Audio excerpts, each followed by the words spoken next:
首間史迪仔主題店已經喺香港銅鑼灣開業啦！我呢個香港博主梗係要即刻帶大家去睇下啦！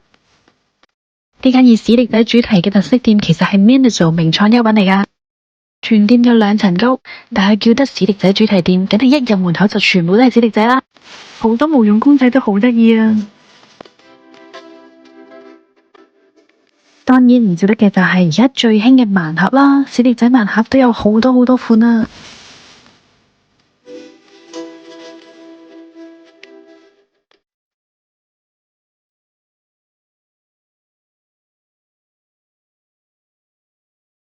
另外史迪仔嘅周邊產品佢都好多，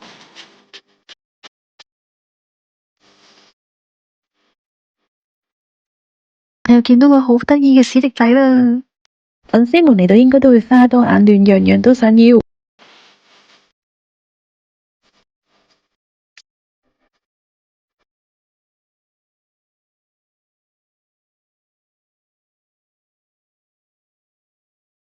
我哋去第2層睇下先，呢條樓梯絕對係呢間鋪嘅打卡位啊！呢間 Miniso 名創優品唔淨止得史迪仔嘅嘢㗎，佢一樣都有其他嘅 IP 周邊產品。下面嗰層大概1/3呢都係其他嘅 IP 產品，而上面嗰層呢就全部都係冇史迪仔嘅嘢㗎。不過點都好，史迪仔迷又點可以唔嚟呢？淨係嚟打卡都夠啦！大家記住關注我，同我一齊發掘更多好玩、好吃、好去處啦！拜拜。